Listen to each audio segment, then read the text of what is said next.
Well,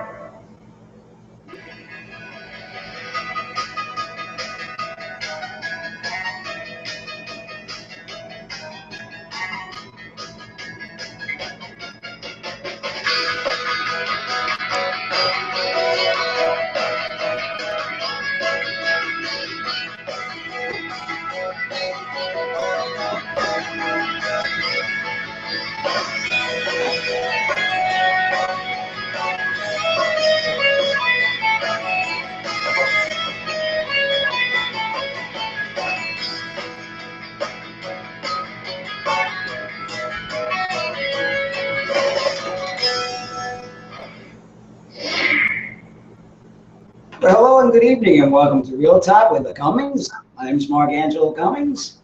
And I'm Lena Ariel Cummings. Yeah, that's awesome. Well, tonight we have an amazing guest, and we're getting a little feedback because he's actually calling from England. And I want to ask Hugh if you could lower your actual broadcast because we're getting feedback from our.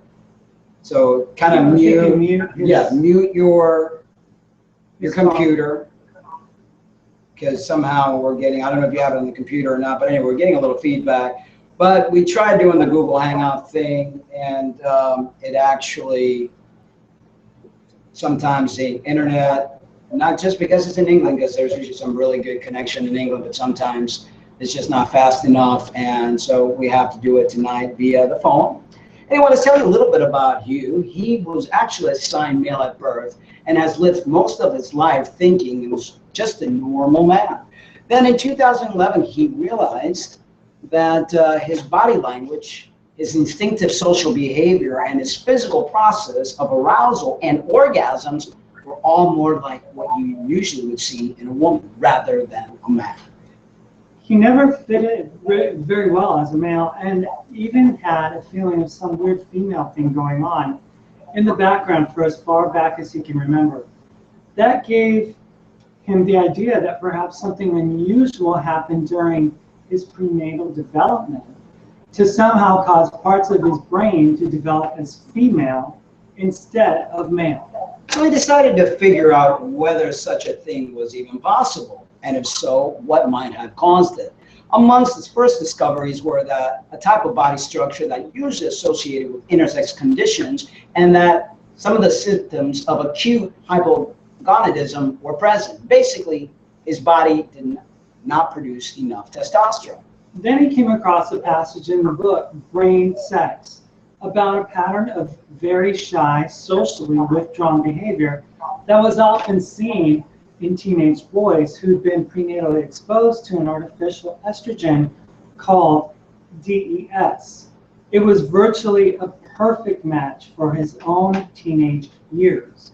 Shortly after that, he joined an online group of DES sons. It was like walking into a disaster zone, with everyone in the group appearing to suffer from health problems of various kinds, including hypogonadism and various intersex-related abnormalities. One of the first things he noticed was that it was supposed to be a group for DES sons, yet most of the people posting stuff were using women's names. He later discovered that these people had actually been assigned male at birth, but have since adopted a female identity.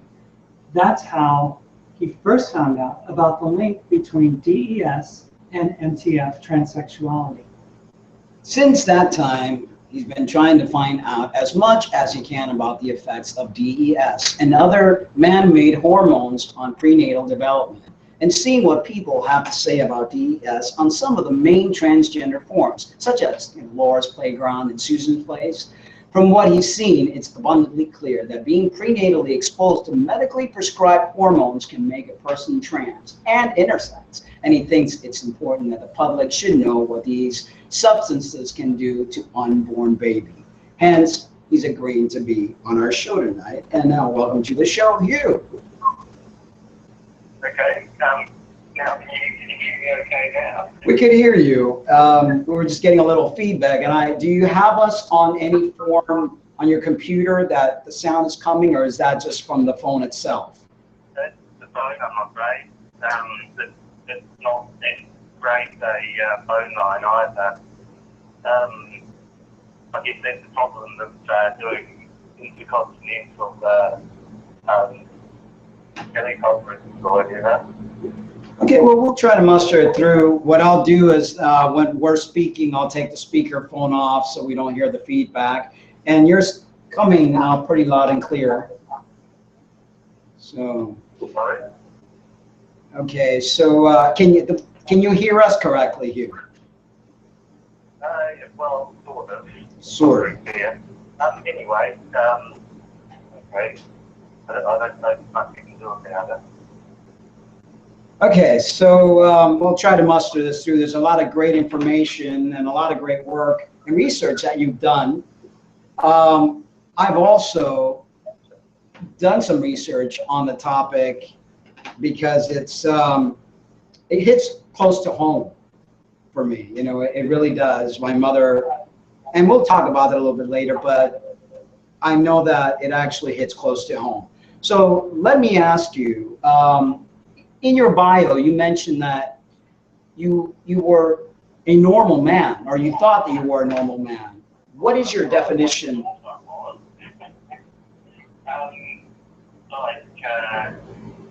Well, you probably people get into yourself in your childhood. You're born looking, well, in my case, male genital. I actually have always looked kind of a bit intersex, actually, as far as my body structure and that concerned. Like everyone treats me as male, so naturally I assumed that I wasn't any different from any other. Wasn't being otherwise. But well, actually my childhood was okay. As soon as I reached 19, I just had a really awful time. Suddenly no one wanted to know me anymore. All my childhood feelings just disappeared. And I just started getting bullied mercilessly. I've just discovered that that's a pretty difficult thing to happen for the years exposed assigned male people. And I think it's actually because it's my brain that control my distinctive behaviour and that of a female, and teenagers especially can subconsciously pick up on that, and they just tend not to react very well to it. Now, I think there's a group of individuals that would kind of have issues with what we call typical behavior. I know, a particular group of feminists that are trying to abolish gender altogether. And, I think you can't abolish gender. I mean, it's something that, we've been raised for eons to put some sort of importance into gender. And I'm all for different expression and all that great stuff. But what would you say was your most typical characteristic that made you realize that you were not a typical man?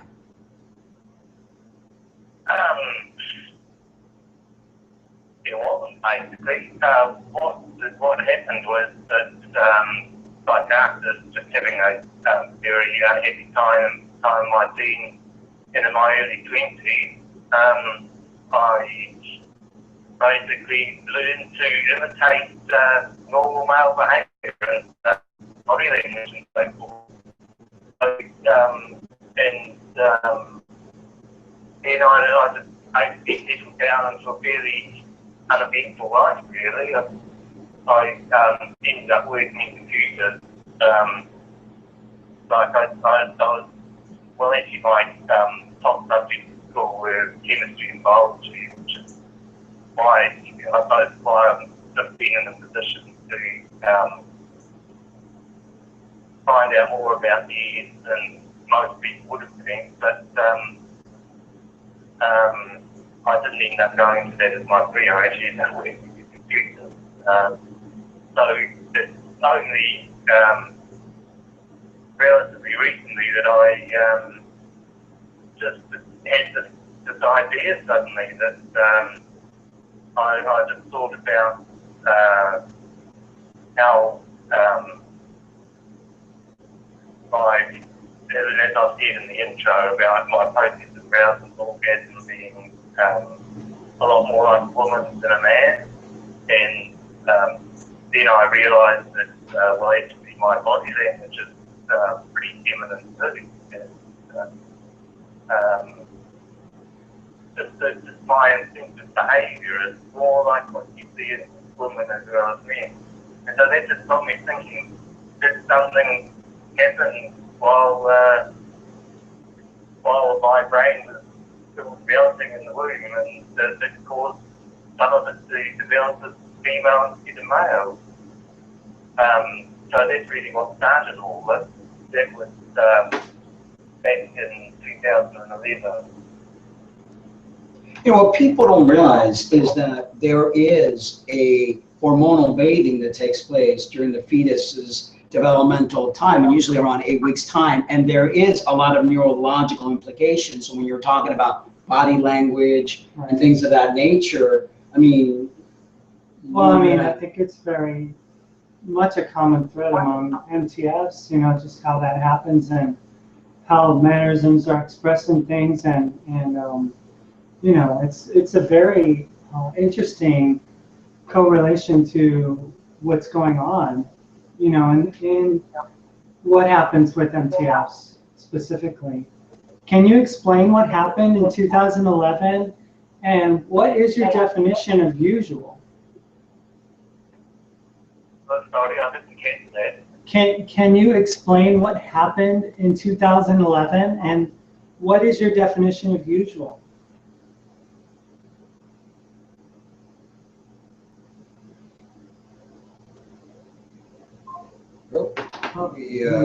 I think we lost them. Okay, so let's hope he'll call back. You should try and Google. Well, let me let's see if I can actually get him back. You just have them like on audio on Google. Okay. Let's see if I can go back on that. But it's very interesting.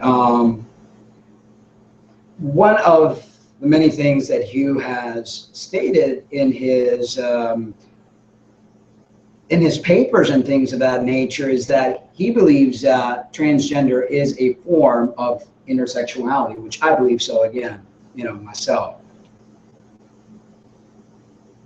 I'm just trying to get him to go back on Google and see how that works. Because if you think about it, when there is a development, as you know, seen in the fetal development, Right.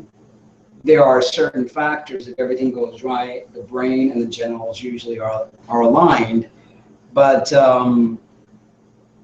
it doesn't always happen that way.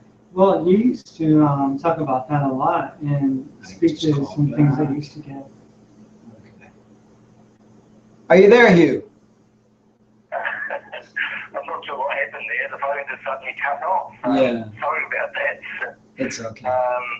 Anyway, where were we? Yeah, we were on the question of explaining what happened in 2011 and what is your definition of usual. Okay. So I guess you're talking about what's you're trying to ask me what's how my process of arousal and orgasm differs from a typical band. I guess that what you wanted to know. Basically, just from what I've seen, it's how people have orgasms. Men sort of tend to get more and more aroused until they climax, and it all happens fairly quickly generally. Whereas with women, you sort of get you build up to a peak of arousal, and then it sort of ebbs off, and then it builds up again. It's a little bit higher, and you sort of have a trough again, and and so it continues until you get a peak of arousal that's strong enough to have an orgasm. And it's a lot longer process, like, I don't know, well, usually it's probably about half an hour or so for me. But what specifically happened in 2011 that you wanted the viewers to know about? Was there some kind of an awakening, a realization? Sorry? Yeah, what actually happened in 2011 that you had explained in your bio? Well, it's just a thought I had. I thought that I was thinking about that, how that happens much more like how arousal and orgasm happens in me. It's a lot more like what happens in women than it is in men.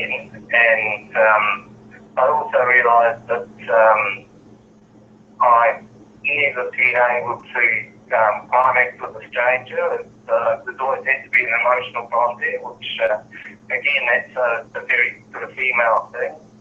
And then I was thinking, well, I tried videoing myself and looked at my body language, and I can see it's a lot like a woman's body language, and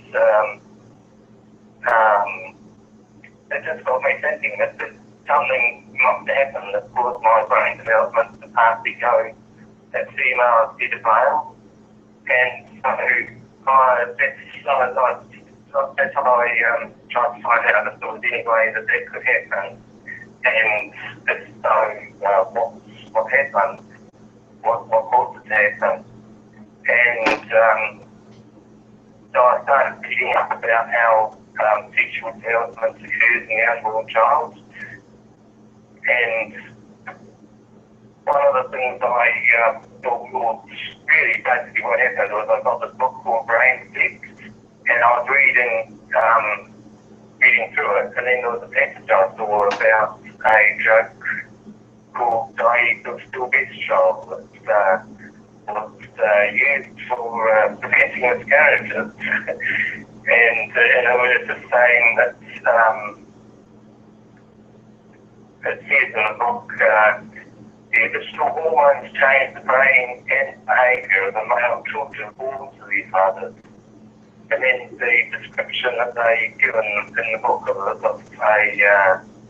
person that was exposed to DES was just a very close match to how my time as a teenager has been, really. Shy, unassertive, low level of self-esteem, unpopular, no sporting or physical prowess. But Hugh, basically, that's pretty much what my teenage life was like. It wasn't much fun, to be honest. Hugh, many would argue, though, that those aren't just typical female traits. I mean, there are females that are very aggressive, that are very competitive. That's what first related me to DES. And that book that you got quite a bit in it about progestins as well, about women that have had their behaviour changed by exposure to these man-made hormones with androgenic properties. So it's quite an interesting book from that point of view too. Because I think we were going to cover that a bit later on there. Yeah. Actually, the different class of hormones that have also caused abnormalities of sexual development in people. Now, would you say that you think it's the hormones that causes this, or would you say also that environment and the upbringing could also create these kinds of different characteristics in individuals? So obviously there's obviously quite a lot of environmental influence to behaviour, but I think gender-based behaviour is basically inbuilt. It's not it's not really a learned thing at all. It's completely instinctive and hardwired. I'd say that. So let me ask you. From my experience and from chatting to people who've been exposed to these. Yes. So, let me ask you, what is the main factor in distinguishing trans from non-trans, in your opinion? Okay. Well, as it basically it's a gender identity. If you're trans, you'll either have a strong inner sense of belonging to the opposite sex, to your biological one, or you could be more like me and just sort of not really properly fit in as either male or female, but in my case I've got some attributes of who I am that are masculine, and then there's other attributes which are a lot more feminine, and the result is that I've never really fitted in very well as a man.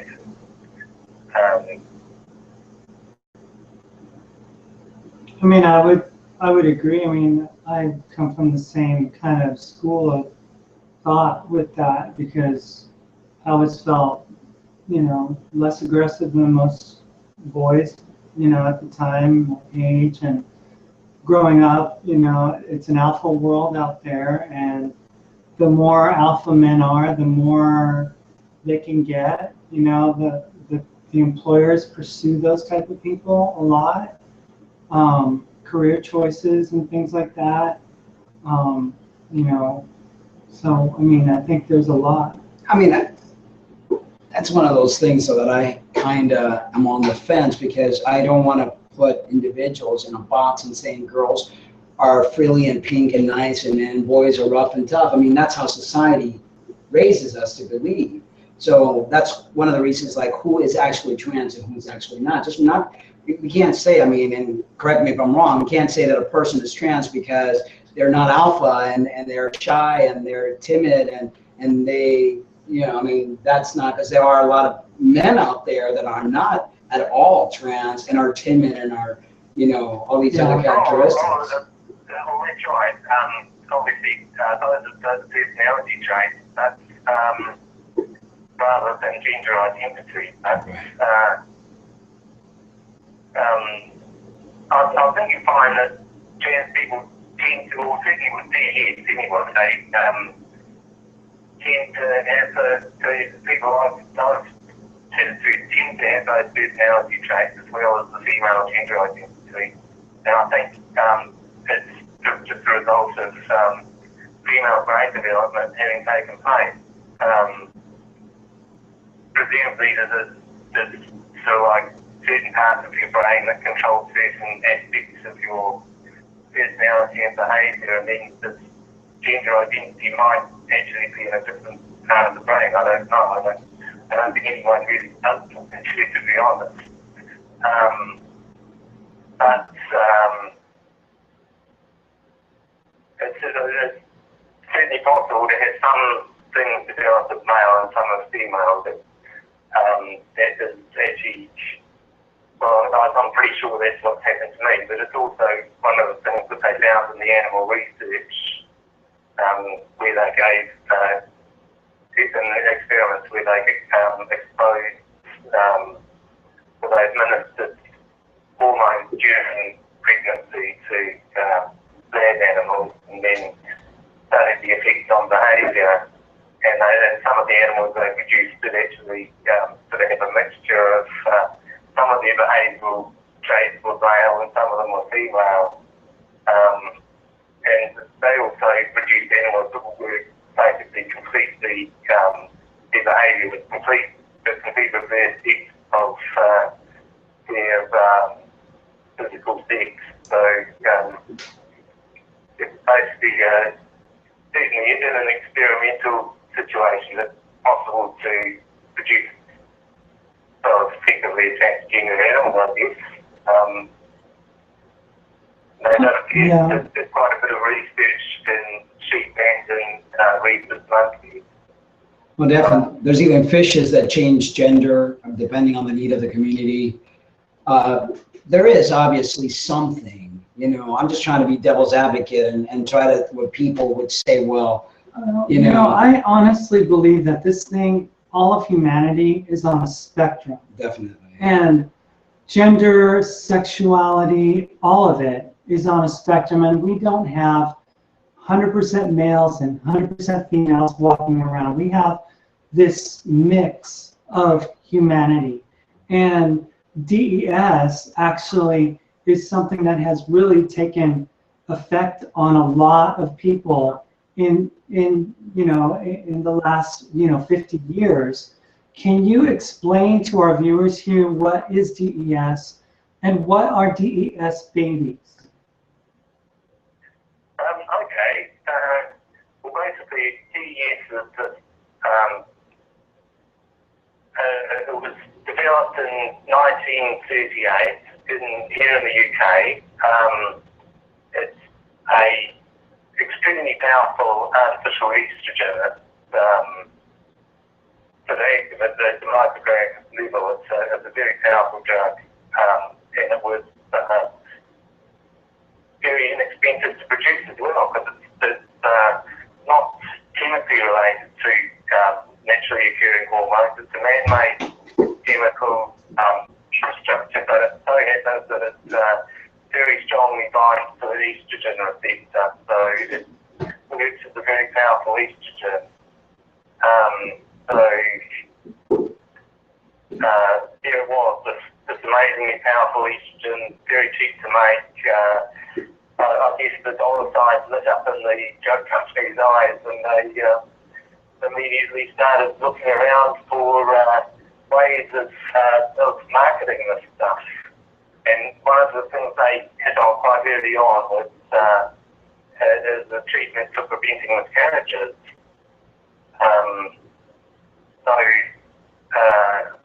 There were two doctors, Dr. Dorjan Smith from Harvard, I think, and they came up with they were the ones who came up with the idea of using it to treat miscarriages originally, and they did a study which I've seen the original paper, and it looks really good. The way it's written, you'd be absolutely convinced that this stuff works really well. But as it turned out, they used some that they didn't use any control group. They just used bad experimental protocol, and as it eventually was discovered, this doesn't actually improve. It doesn't reduce the risk of miscarriages at all. In fact, it slightly increases the risk. But anyway, that wasn't found out until more than a decade later. And in the meantime, it was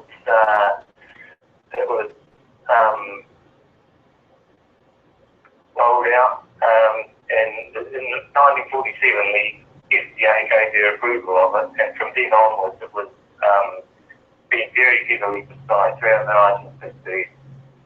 There was quite a large study carried out in 1953, I think, and that did show that actually now it's completely useless for preventing miscarriages. But for whatever reason, that the results study was just ignored, and they just carried on being prescribed right through until the 1970s. It appears that there were a lot of. They realised that there was some cancers associated with it. Daughters who'd been exposed to it in the womb were developing this very rare, very aggressive kind of cancer, and it was linked back to DES, and so in 1971 the FDA through their approval as a treatment for preventing miscarriages. However, apparently a lot of doctors in the States continue to prescribe for several years after that. Right, and in places like Europe, they carried on, the FDA advice didn't apply, and they carried on using it throughout the 1970s. it appears that there were some form of lawsuit trying to be placed against these companies, but as we know, the pharmaceutical companies are giants and very hard to fight against. And also, I see that there is a mixed response in the trans community regarding talking about DES. It's almost like don't ask, don't tell. Have you run across that from the trans community? That they Sure have. I don't know. I don't understand it really, because I thought that people want a rational explanation for how they've ended up with the woman's brain and the man's body. For whatever reason, some people seem to get very upset when I don't really understand that. Yeah. I guess that's why this has gone on for so long that when there was a study published 10 years ago, which really sort of settled the matter, because it showed such high rates of transsexuality amongst biological males who've been exposed to DES. Now, what do you think happens with those of us whose mother took DES or any type of anti-miscarriage drug use? Well, the DES wasn't the only one of these drugs. That's one of the things that we were talking about earlier, actually, wasn't it? That there's actually the second class of drugs of hormones that they're called progestin, and they've also seen a great deal of uses for preventing miscarriages. And certainly the early versions of them had the side effect of driving male development in female fetuses. And basically, it's almost like the reverse of DES, which causes female development in male fetuses.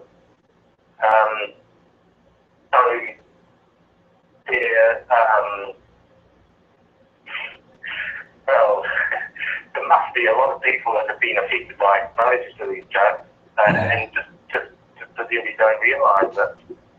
And it seems that is being kept hush-hush. And again, there's a lot of implication of lawsuits that could take place if people actually came forth and they found out that these prescription drugs that they gave or these hormone substances have created such a widespread of intersex condition, transsexuality, and so forth and so on. But I think one of the things that the community needs to do is unite on this and be open about talking about this. You actually wrote an article, Hugh, and I'm going to go ahead and share it on the screen here. And the article talks about what causes a person to be transgender. And on our website, when they go on your page on our website, there's a link to the article. I'm not going to read the whole article. I'm just going to basically say that that you believe that there is actually evidence that transgender is actually a kind of intersex condition, except one in which the main effects have been on the brain rather than the body. And we've often talked about that, Lynn and I, that it's a form of intersex condition where the brain develops a certain way and the actual genitals develop another. Yet some people have problems with that, and even individuals in the intersex community have a problem with transgender, saying that we are a form of intersex. What do you have to say about that? And after you say that, I'm going to go ahead and share a video that you share on the actual article talking about XYSUs. I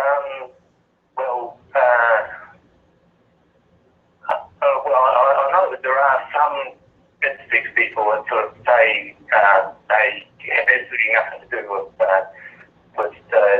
being as gender or anything like that, and that do solidly identify as one sex or the other. But at the same time, I've chatted to quite a few people with intersex conditions, and it's just the impression I've got is that, especially XXY, which is basically it's a subtle kind of intersex condition which produces someone who's basically feminized male, I guess. So the video that we're about to share is someone who has Fraser syndrome, which is kind of like Swyer syndrome, which causes gonadal-digenesis, meaning that neither testicle nor ovaries form. So when people take a look at this young lady, she behaves just like an ordinary woman. And there's a lot of individuals walking around in life that don't even know they have these conditions, because it's not a normal test, which should be a normal test. I think we just lost them again, but we're going to go ahead and share this video.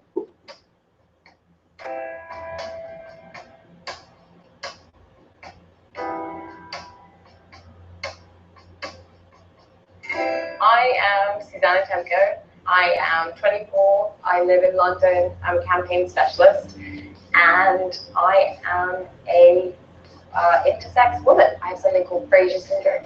So I have XY chromosomes, which are typically male, and I have gonadal dysgenesis, which means that the parts of me that were supposed to turn into testes or ovaries stayed gonads. Yes, we're still rolling the video. Hang tight. Sex characteristics, so that's genitals, gonads, chromosomes, patterns that don't fit with the typical binary notions of male and female. Intersex is about biological sex, which is distinct from your gender. Your sex, as we know, doesn't define your gender in a way that it also doesn't define your sexuality or the kind of norms that we see in society. So someone who is intersex, like is someone who doesn't have intersex traits, can identify as male and female, and many do, and some reject the ideas of male and female and do identify as intersex or reject normative ideas about gender. And they can be attracted, intersex people, like non-intersex people, can be attracted to a wide range of genders, both, none, but the distinction is that it's about biological sex characteristics rather than sexuality or gender. So. What do you have to say about that, Hugh? What the young lady talked about, that intersex. That's actually one of the videos I used in my answer on Quora.com to illustrate how important hormones are in determining what she develops as. What happened in her case is that she has a particular genetic condition that means that very early in her embryonic development, her testicles fail to develop. She's genetically male, she's got a completely normal, fully functioning Y chromosome, but because of this particular genetic condition she's got, that means that her testicles completely fail to form. So she has neither testicles nor ovaries. But what's happened as a result of that is that all of her development has occurred as female instead of male. So what this shows is that it's not the Y chromosome that makes you male. It's actually testicles and the hormones that the testicles make.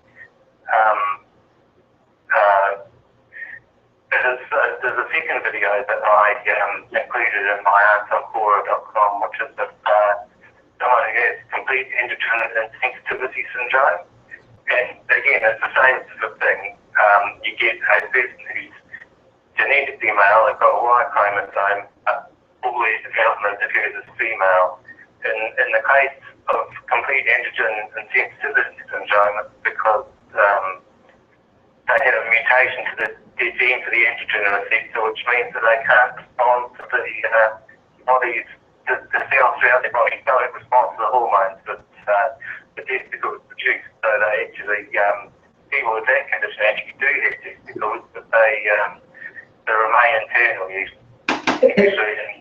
They form their external genital development and everything else is female.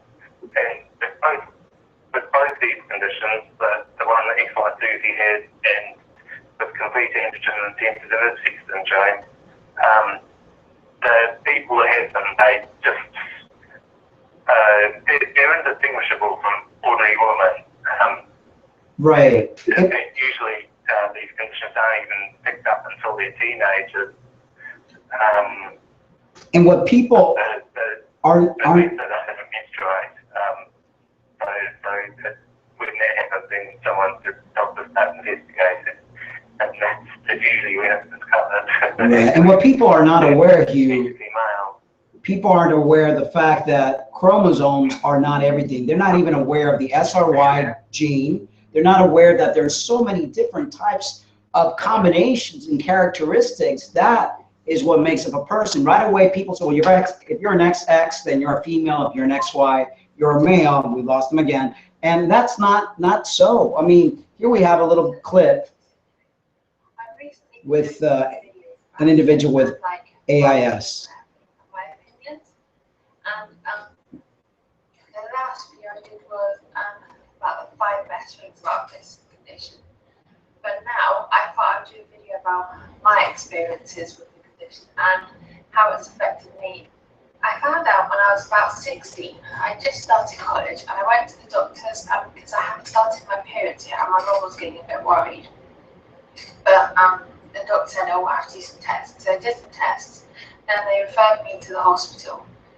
And they did more tests, and then in the end they came up with my diagnosis. When I was referred to the hospital, I had an MRI scan and an ultrasound, so they could see like what was down there. And in my ultrasound, it kind of made me a bit scared because they said, oh, we can't see anything. They told me to go have some more water because they didn't think I drank enough. And then they still kind of said, oh, we still can't see anything. They kind of gave me a funny look. That's kind of when I knew there must have been something wrong. After that, we went to see the doctor again, and she told me, well, she didn't want my mum or my boyfriend to come to the room. She told me to come in by myself, and she sat me down and told me what was wrong with me. I think it probably would have been better if there was someone else in there with me, but then after she said, oh, I can get them to come in now and tell them what it is. So I don't know why she didn't just tell me straight off, so it kind of made it harder. Yeah, so after that, I got an appointment up in London to go to the clinic up there, and it was the first time I went up there. When I first went, it was kind of in a not very nice building. It was in their old building before they moved, and yeah, I saw 2 doctors and a psychiatrist, and kind of went over. Yeah, you're back here. We keep getting disconnected. We were just sharing the androgen insensitivity syndrome story on your same article, which is very interesting, which is something that must be very scary for the individual to have been raised female and worried about not getting her menstrual cycle, and all of a sudden they couldn't even find her ovaries, and that's because she had testicles. And or couldn't, I don't know that we got that far, but we've seen cases like that where a lot of young women go in and they have an ultrasound, and sure enough, they don't have any ovaries, and now. Well, I just wanted to add also that there are historically records that they knew that DES was recognized as a danger, and that there are study reports that focused on intersexuality and in male rats and mice, chickens from DES exposure, liver injuries, and on an inhibition of growth of skeletal muscles. A number of these studies were cited in an unpublished report in 1940 from the Lilly Research Laboratories. Lilly did go on to become the principal promoter of DES until it voluntarily ceased to manufacture DES for humans in 1997. We understand, but it was still produced to treat animals. And we know that it is used in the food chain in Kenya, China, and other third world countries. But here's another thing. In the 1940s, a significant number of other effects of DES were reported back then. In 1941, researchers found that DES did cause the ova to disintegrate. In 1942, a Yale anatomist cited tumors, cysts, cancers, and osteogenic transformation of bones, replacement of bone marrow cavities by bone tissues in mice, guinea pigs, and birds treated with estrogens and/or DES. In the same year, another study proved that estrogen did pass through the placenta to the fetus. It's like they knew what they were doing, and we were all lab rats in the process. And now we have DES sons, DES daughters, and DES grandchildren. And Mark and I are from, Caribbean islands where God knows what they were doing, experimenting these other countries and stuff with the population groups like they do even now. And they've done with the Native American population groups in the United States. So this is something that, has always been historically not effective, but for whatever reason, they chose to go on with it. And until 1971, the United States, I hear. did they not allow it? Have you not heard, Hugh, that they still continue to use this? I was chatting on Facebook with some people about it just in the last couple of days, and we've found that actually, it's being used right up until quite recently. It was still being used as a treatment for preventing miscarriages in the third world for right up until the 1990s.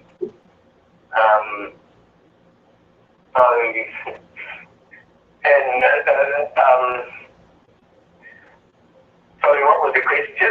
Okay, Well, there are, there's a group of people in like the Dominican Republic that are called the guavedoses, and they are born as female, and then they don't develop testicles until like they're 13 when they start hitting puberty, and their sex literally changes.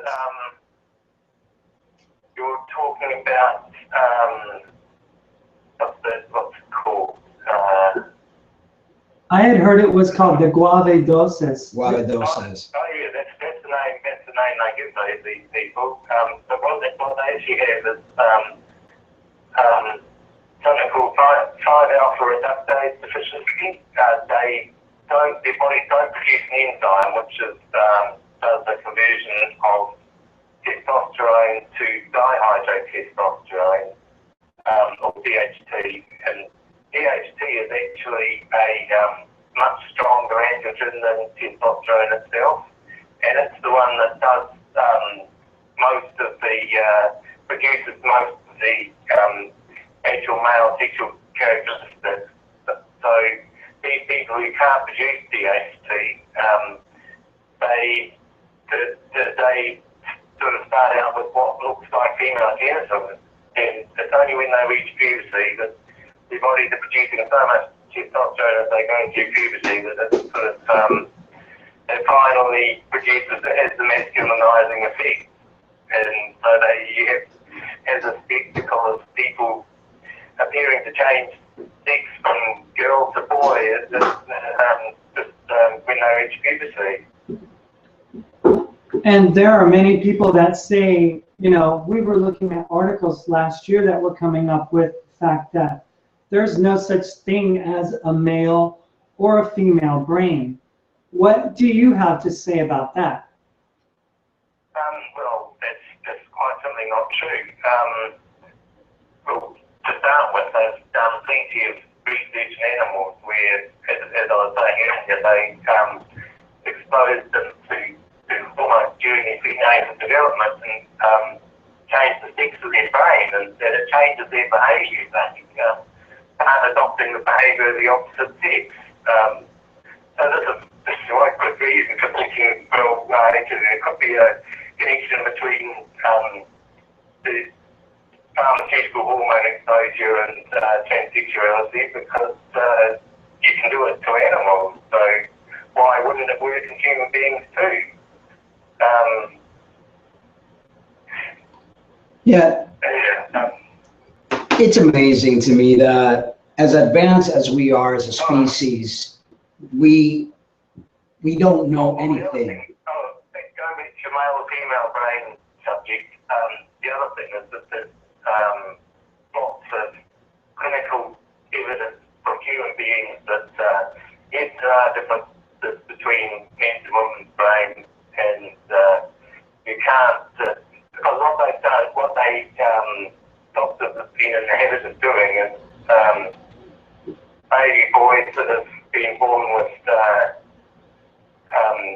like damaged genitals or certain conditions that mean that they're not going to ever have a properly functioning penis.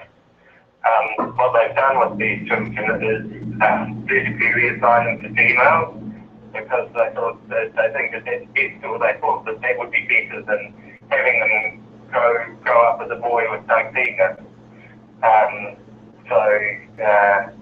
They tried that, and it's tetanus was a disaster. The best known case of it is someone called David Reamer, but there's probably thousands of other well-known cases where they've tried the same thing, and it doesn't work. Basically, the children who get this done to them just don't fit in as girls, but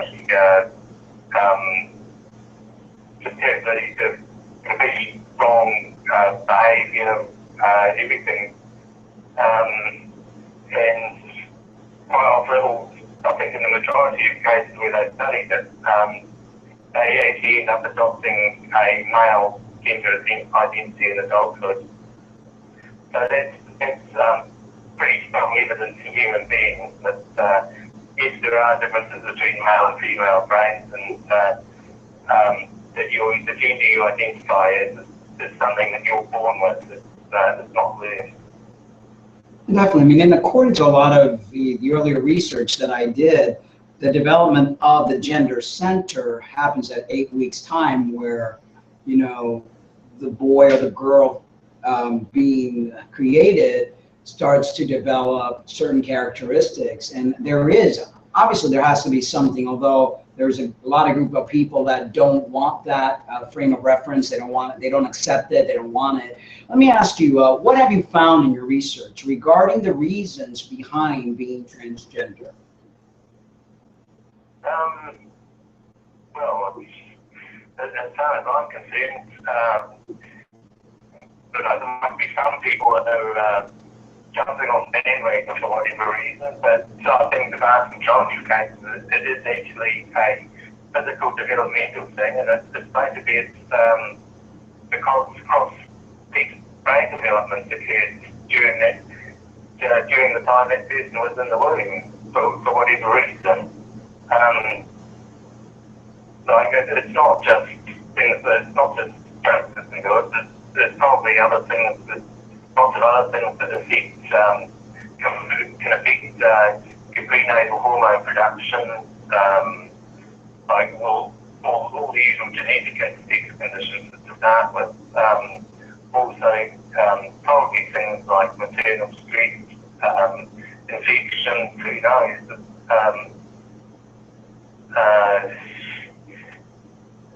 There's probably a myriad of possible causes. Yeah, and anything at all that disrupts your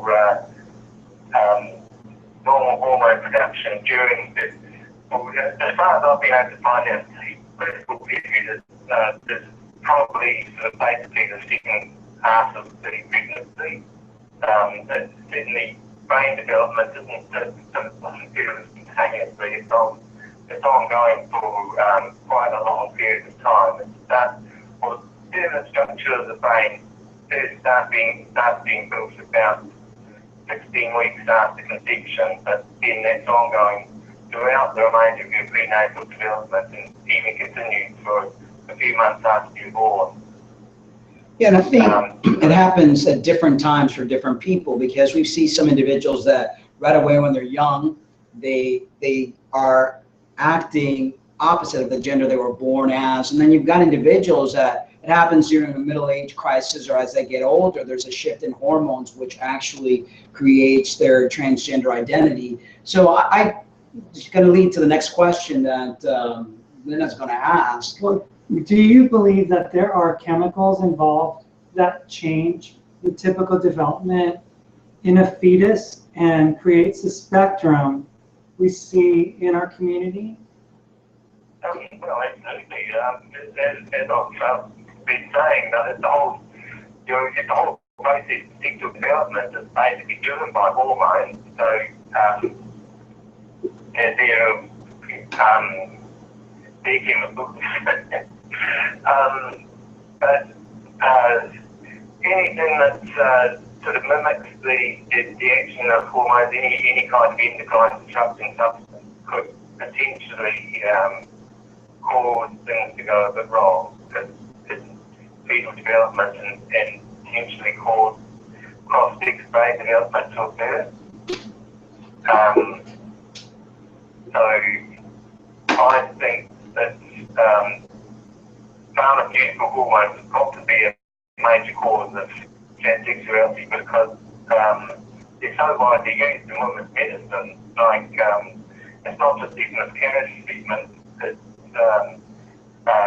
well, they're the basis of contraceptive pills, contraceptive injections, all that sort of stuff as well. So there's and they used to treat all manner of women's problems. So there's certainly plenty of scope for them to get inside the pregnant woman. And well, I think that probably they're one of the main factors behind why there's so many people about today. It's not the main factor. And definitely, we wanted to share a video that you had mentioned, or actually you shared with us earlier today. And well, I'm just sitting here realizing that this is a historic moment, and this is about breaking the secrets and lies. I was born in 1953. My mum had lost 3 children, and I was the product of her being given male hormones, and there was a intravenous transfusion of the hormones. The first words that were uttered by the attendant nurse when I was born, because it happened in a hurry, was, "Oh my God, it was hermaphrodite." So I was actually labelled the only time, the first few seconds after my birth. I was born with both a penis and what everyone assumed was a vaginal opening. I've only actually found out just this year that it wasn't. It was a urogenital sinus. I was raised as a male child for the first year. That was common practice in New Zealand then. And my sex was identified as was many hermaphrodites. Hold this for a second.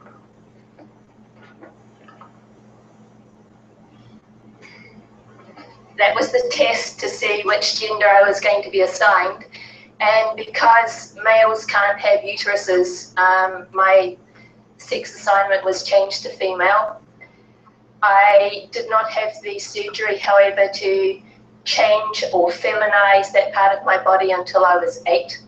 It was done in a hospital in total secrecy. I was taken there and dropped off by my parents, who did not tell me why I was in hospital or what was going to happen. It was done in a male ward, but I was in a little tiny room off the side of the ward. Before the operation, I don't know how many doctors and people come to look at the freak, and I was taken into a teaching theatre, not sedated, and the surgeon who was going to do the operation on me actually did it and explained to everybody. I'd been raised in a family where I was not allowed to talk about it, where I was not allowed to show anybody, and the confusion of lying there on the table with all these people looking at me. I've had operations. I have had my ears removed and reduced in size and made smaller. I have had operations on my face to feminize me. And for the people who watch this film in the future, I just hope that by the time some years has passed, that this practice of mutilating little children stops, and that we're allowed to live who we are.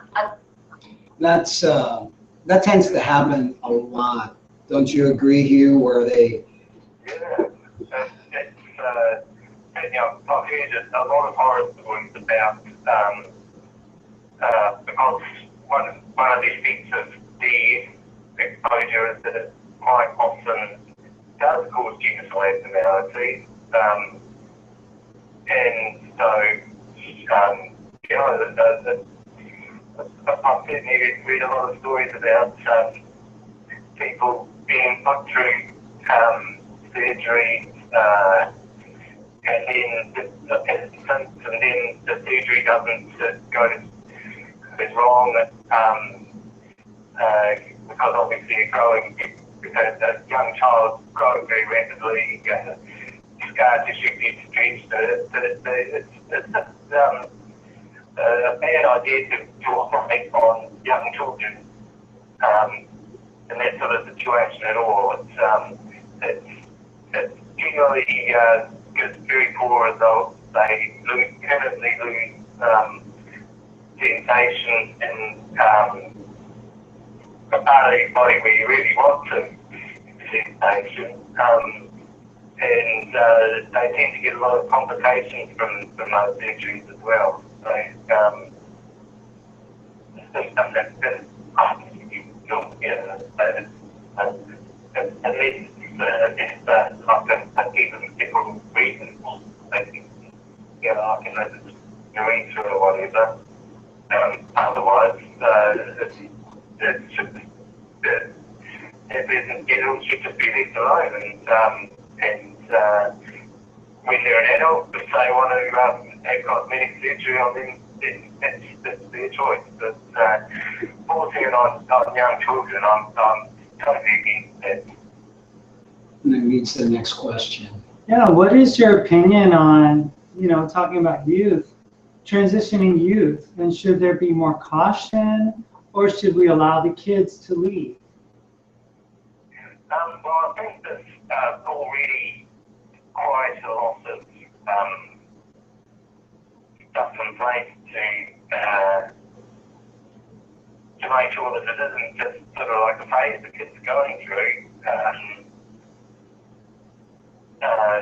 Normally, there's sort of so much grief associated with not being gender conforming that no one often feels good unless there is still very unusual for someone to put themselves through it that they didn't actually genuinely have gender identity problem. Well, the thing is, as well with MTs, especially male female transsexuals, if they go through a male puberty, it permanently changes their body, and they'll never be able to fully reverse the effects of that. So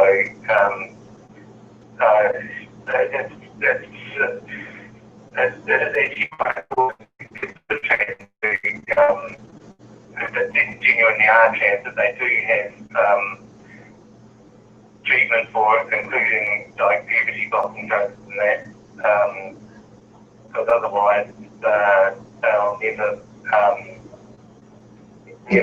really fully reverse the effects of going through a male puberty.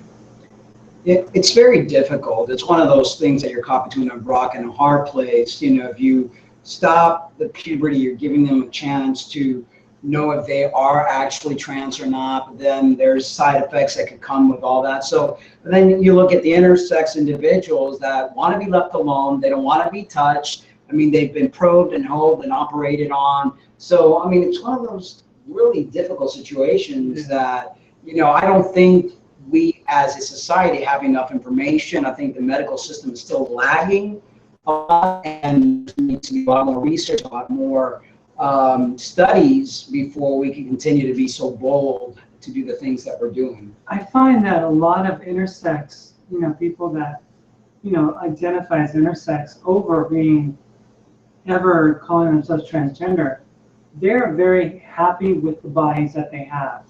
Whereas a trans individual, they don't like the body that they have and they want to change it. Well, I think the reason that they're happy, the intersex individuals are happy with the body they have, is because they've been probed and honed so much, they just want to be left alone. I mean, from the time they're little. I mean, I remember myself being taken to the gynecologist all the time and being looked at. I felt like a freak. Like, oh, what's that? Because I had a bigger clitoris than all the other girls. You know, and I had all sorts of different things, and they were constantly, I had a different uterus from the vagina opening from everybody else's, and things of that nature. You want to be left alone. You don't want to be home. With a transgender person, it's a lot more to do with gender identity, not so much with biological things that have been done to you. It's a totally different. I mean, would you say that that statement of mine is false or true, Hugh? Sorry, what was the question again? I was mentioning that there's a major difference between trans individuals and the intersex individuals, that intersex individuals are happy to be left alone after being probed and hoped throughout their lives. And, you know, transgender individuals have felt they were born in the wrong body, have felt, as you had mentioned earlier, you had different feelings from what you thought a typical man or boy would have had. Do you believe that, I can't even really... do you believe that the statement, you know... I think that being trans and being intersex has the same underlying cause. It's just that in both cases, it's the hormone levels during the time your prenatal development takes place. It's just that with intersex, the hormonal abnormalities occur during the first trimester, which is when genital development and all your physical sexual characteristics develop. Whereas with being trans, it's occurred later in the pregnancy, and so the main thing that's been affected is brain development. But I think in probably the majority of cases, there's some overlap between the two things. So, like, trans people have some sort of things associated with being intersex, and the intersex people will have a generally gender identity that isn't quite fitting to the binary norm. That's a my feeling anyway.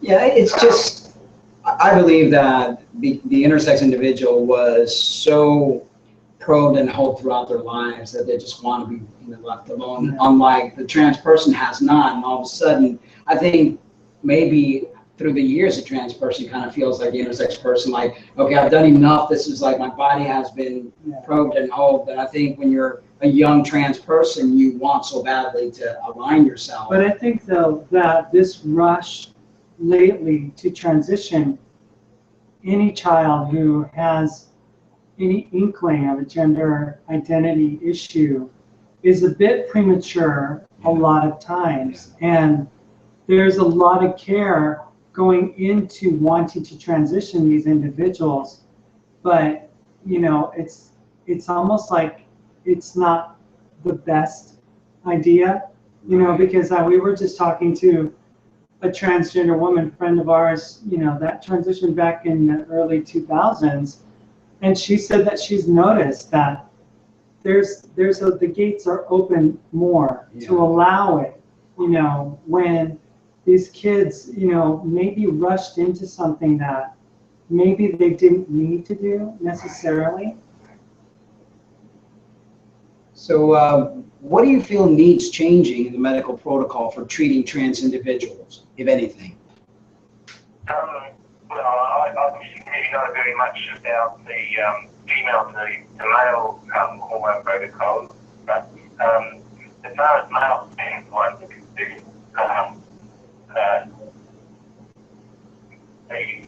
standard because it's a very good, because what they tend to do is quite high doses of anti-estrogens and relatively low doses of estradiol, and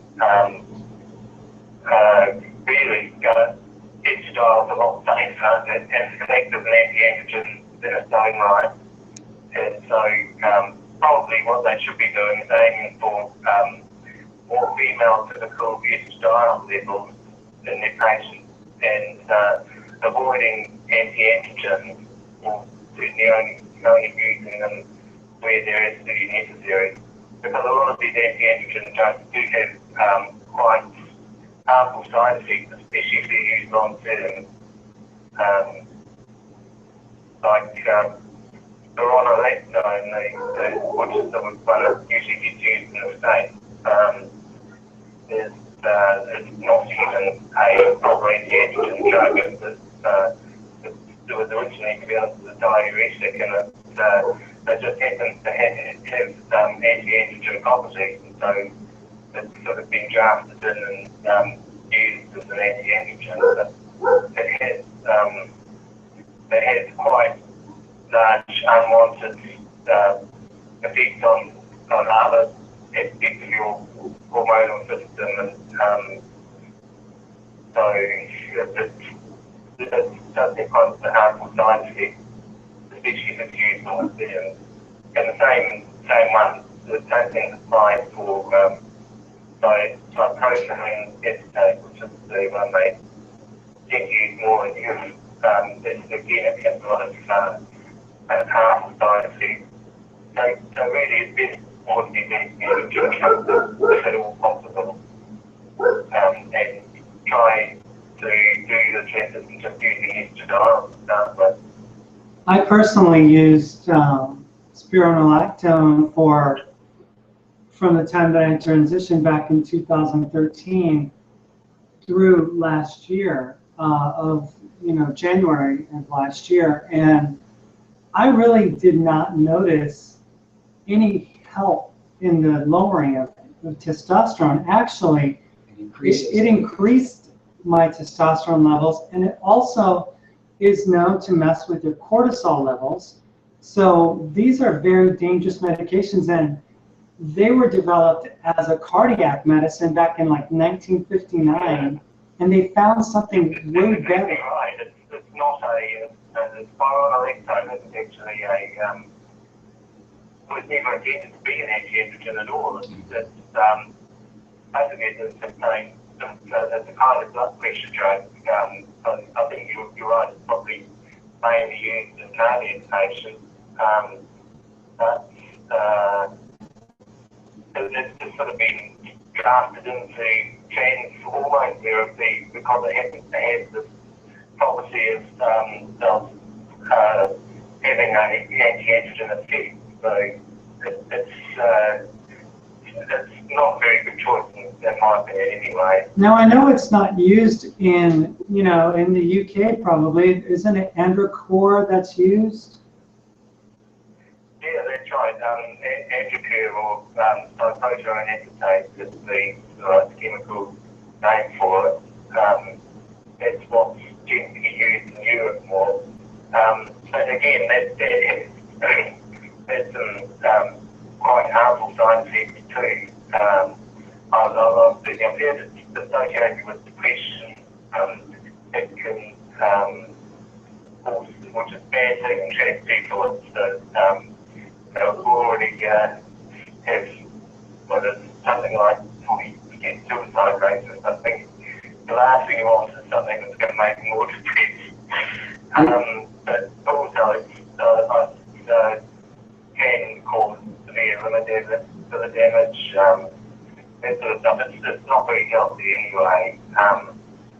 And that tends to happen, Hugh. What people don't realize, there's a thing called diminishing returns. And if you're putting a chemical in your body that your body is not going to take it as its own because it does not belong there, it's going to create an opposite effect. So people think they're decreasing their androgen level, and eventually what's going to end up happening is your androgen levels is going to go up because the body is going to try to create what we call balance, homeostasis. And we keep putting all these drugs and all these things in our bodies thinking that we're being smarter than our bodies. And I think a long-term use of any type of these medications are creating a lot of problems. I'm seeing a lot of trans individuals with brain tumors, cancers of all sorts, problems galore. So we really need to make these medical authorities responsible for better research and drugs that aren't going to have as much side effects. And pharmaceutical companies need to stop poisoning the public, because basically what they're doing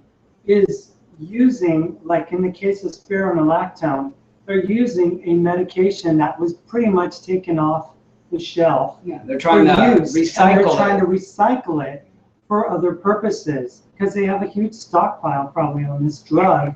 And they need to use it, so they want to make money. And I think it's a money game for a lot of pharmaceutical.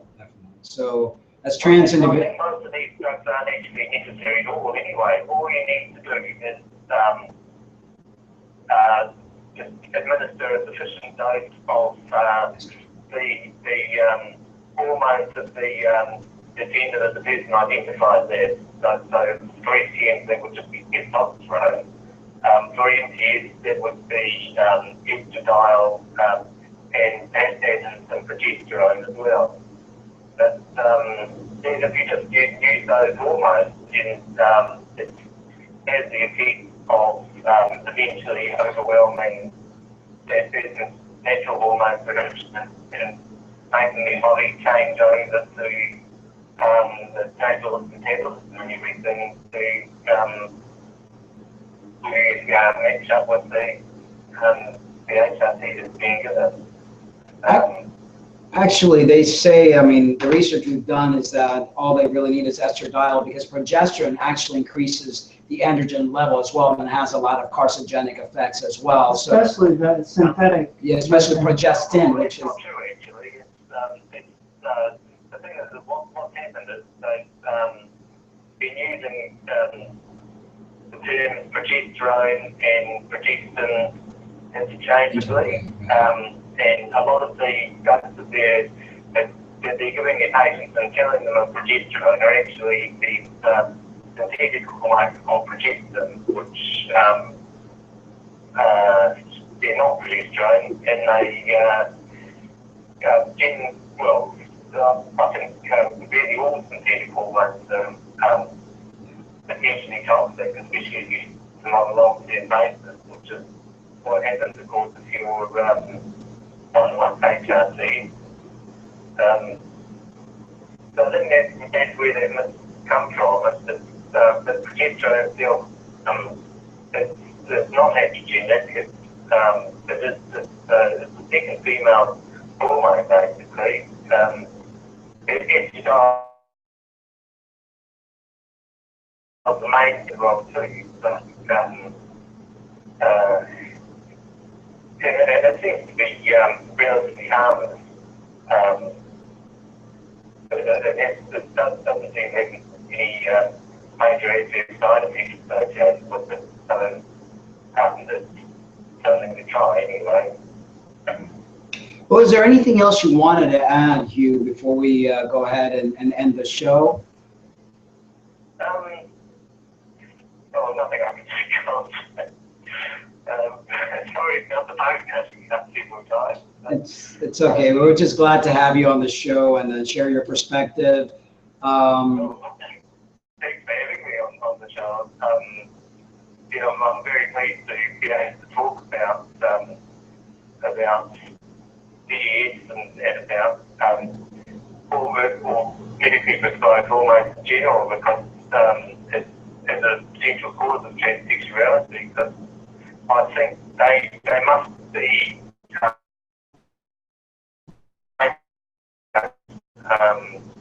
and certainly any sort of medical use of hormones in pregnancy carries a big risk to the unborn child, and I don't think that that's being acknowledged properly in medicine at the moment. Definitely, and we're living in a world that's so chemical filled. We breathe it, we drink it, we eat it, and people need to be a little more mindful of what they're putting into their bodies, into their temple. Transgender individuals need to take care of their health a lot more because they are putting things in their body that in the long term can cause a lot of cancer and a lot of other problems. So we got to do damage control as best as we possibly can with what we got.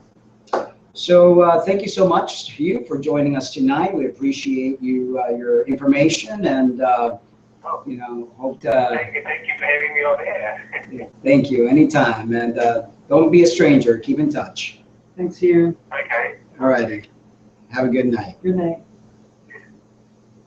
Well, thank you everyone for tuning in, and thank you for joining us with an amazing interview, a lot of great information. I think a lot of people in life think everything's black and white. They do. And what we learned today with some of the videos that we shared here on our show, that there is no black There's and a white. huge grayscale. Grayscale, like the blonde girl there, beautiful woman, yet XY. So for all those out there that say, well, if you have an XY, that means you're a male. No, that doesn't mean you're a male. There are various combination, SRY gene, faulty development, things that happen that cannot be explained. And these tests, cost thousands, tens of thousands of dollars to be able to differentiate what your DNA code is. Right. So it's not really cost effective to be saying that genes are what determines a person's gender, because everything's on a spectrum. Humanity is on a spectrum. Exactly. We just have to be mindful. I mean, I still have my reservations on how young is too young. And again, I'm no one to judge. Everyone has to live their life, and they're in their own skin. But I do want people to be mindful.